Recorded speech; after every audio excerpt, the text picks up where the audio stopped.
What's up, YouTube? What's up, Sauce Gang?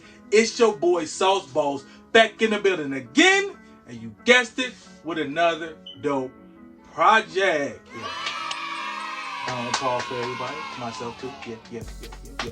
So today we finna get into this paper that I've been hearing a lot about. If you're really into sublimation, this is the video for you, and you want to start printing on them cotton t-shirts that you couldn't have before without this product. So let's get into this product. This is the easysubli Siser.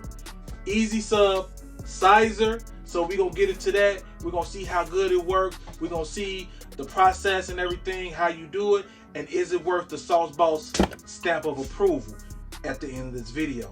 But I just want to say, I know a lot of people that are using this paper right now are using an Epson printer, different types of Epson printer. My Epson printer is an EcoTank 2760, and I did try to run this paper through my printer and it would not go. It was I'm not messing with you, buddy. Put me back in the bag, save me for another day. That's what the paper said to me. But there is a way that you actually can still use this paper, and I'm going to show you that in the video, and how to actually make the transfer happen onto your cotton t-shirts. And like I said, at the end of the video, we're going to find out if it gives the Sauce Boss stamp of approval at the end of this video. And hopefully it make the cut, because if it don't, it's going in the trash. The trash, man. I'm just saying. Okay, so let's get over to my computer and let's get the image printed up so I can actually show you what you need to do to actually do this and make this happen. So let's go. So right here we are jumping into the Cricut design space. I am just picking out my design that I want to use for this project right here. Just going through some images, and I think I have picked a design that I do like right here. This is what we're going with right here. You know, okay, when we actually doing this design here, you want to make sure you have a base and you have the print to cut. You want a base and a print to cut, because you're going to use both images, the print to cut and the base cut. So with the print to cut image that you're seeing right here, I'm just going to make a duplicate copy of this. Once I get it to the desired size that I like, then I'm just going to make a duplicate copy of this and everything like that.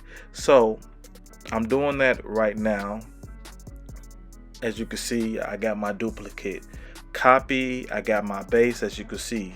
Now you just want to make it, and when you get to this screen right here, you want to make sure that you mirror not the base, but you want to mirror the print to cut. Do not mirror the base, you want to mirror the print to cut.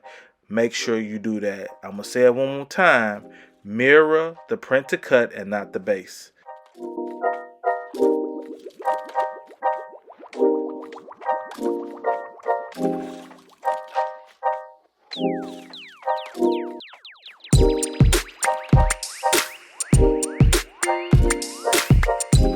So now that we at the table of greatness, we are checking out the print. It looked like it came out pretty amazing on this easysubli paper. Now I'm just showing you how I actually put it on the Cricut mat, how I'm gonna place it, and how the Cricut mat actually is pretty good when it's sticking and I'm just using the paper. So I just want to make sure when I'm going around these registration marks, you don't actually touch it, because you will smudge it because the paper is still wet. So I'm just going around the white part, as you can see right here, with my finger and not touching the registration marks. But you can touch all up in here, all up in here, and all up in here, and you can even press the middle with a solid, firm pressure.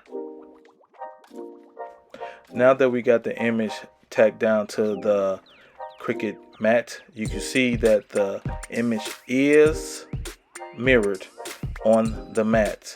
So right now you just want to find your settings for this kind of paper. My setting that I use, if you would like to know, is I'm using photo paper, and it's more pressure that I'm using for this paper, and it cuts amazing every time I use it. I never have a problem. So that's my setting that I'm using for this sublimation paper, the easysubli.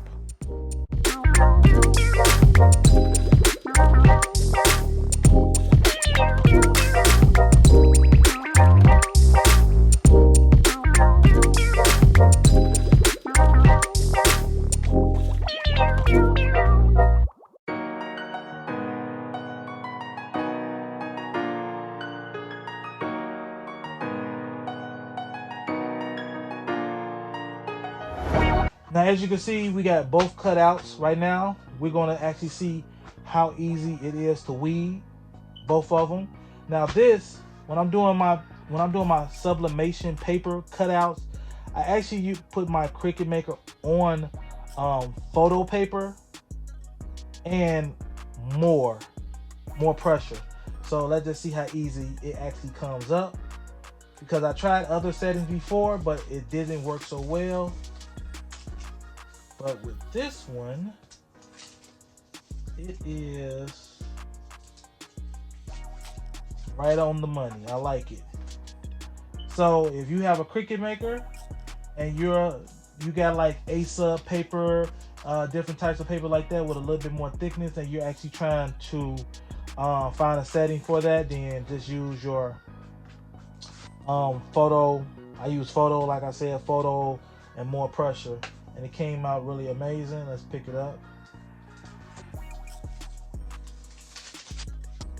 Looks really amazing the way it cut out. So now that's that. Let's tack this one to it, and let me see how this actually weeds out, and actually, you know, we can actually see. So with this is the easysubli right here.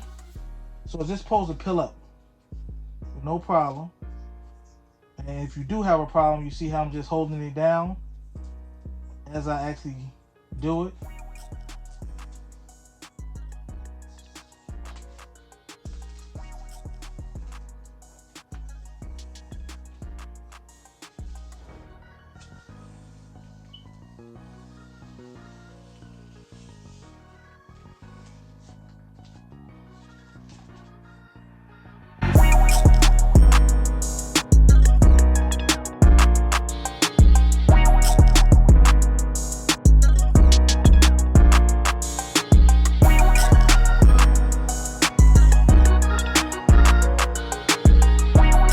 And that's the way that look right there. What we want to do right now, we just want to actually pick this up off the paper.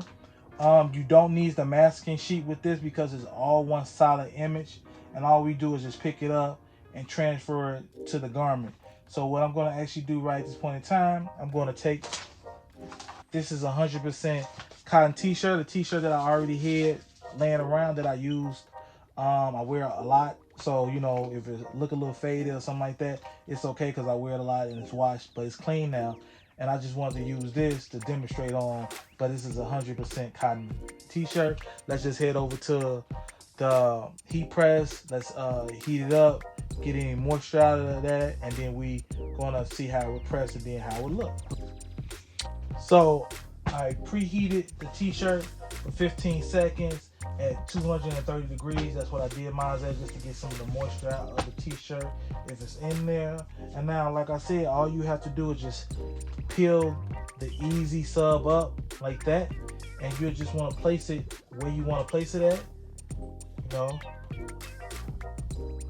So you just move it into the position that you actually want to place it at, and then what you'll have to do then, you'll just want to pre-tack it down. But before you do that, you actually want to put the parchment or the butcher paper over there, then just press it down for 10 to 15 seconds, and then you're going to apply your sublimation paper on there. But you'll have to take your temperature up on your sublimation. On my machine, I know that it works better at 400 degrees or over, because when you add more heat to sublimation paper, the image becomes a lot more vibrant. So the more heat you add with the sublimation paper, it adds a lot more vibrance to the picture. So that's what we're gonna do right now. So let me just get over there and make this happen. So I'm just gonna tack this down with some tape, you know what I'm saying, some heat tape, and then let's get over to the machine and press it so you can see how it looks.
So right here is the finished product. As you can tell, it looks really amazing. It feels really amazing. Like you wouldn't even really know that it was something on here if you like close your eyes and you ran your hand from the top of the shirt over there. That's the only way. It's not even like no rough bumps. You could just hear it when you touch it, but you can't feel it. It's almost like a seamless and smooth surface going straight across. Actually, it just looks like it's really good. It's a part of the shirt. You know, we're gonna have to see how it holds up in the wash, but you know, you can wrinkle it up. I'm pretty sure you could press it back out. You know what I'm saying? When you iron it, make sure you put something over it so you don't ruin the design when you iron it, the shirt. But actually, it still looks pretty good. Like, you know what I'm saying? I'm pleased. I ain't gonna say just yet. We're gonna wrap this up, and then I'm gonna tell you in a moment what I really think about it. But to me, it's pretty good. You know what I'm saying? So. But do it deserve the Sauce Boss stamp of approval? We will see. Okay, so we back. Seeing everything that I did to the shirt, how I applied it, and everything. Now we really want to know, is it worth the money? I'm gonna say I believe I paid about $50-something for that pack. Is that worth the money when you could probably just do regular sublimation? But buying that paper and everything like that, I'm gonna say if you're just trying to step up your game a little bit, then yes, it would be worth the money. So I'm gonna say that it does get the Sauce Boss stamp of approval at this time, but it is some things I didn't like about it, and there is a whole lot of things that I did like about it. I didn't like that it was so many steps that you had to do. You had to cut the paper, and then you had to cut the other paper, and then you had to put them together, and then that was a whole process within itself. But you have to do that if you do not have a Sawgrass printer and you have a Epson printer that you're using, because like I said before, it did not go through my Epson printer. It would not go. I tried 7 different ways. I tried tricking the paper. I tried flipping the paper. I tried to do everything I possibly could to get this paper to go through, and it would not go. So if you're trying to use this product and you have an Epson printer, so just know what you have to do if you're trying to use this product. So, but other than that, I do like the product. I like the way it feels. It looks really good. Man, and maybe later on in another video we'll do a comparison to another product that's similar and see which one actually does the best, so I can save you your time, your money, and your headache from using these products and seeing if it's even worth it. But like I say always about this time, never stop striving, never stop dreaming, never stop designing. It's your boy Sauce Boss. Till the next time, and I'm out.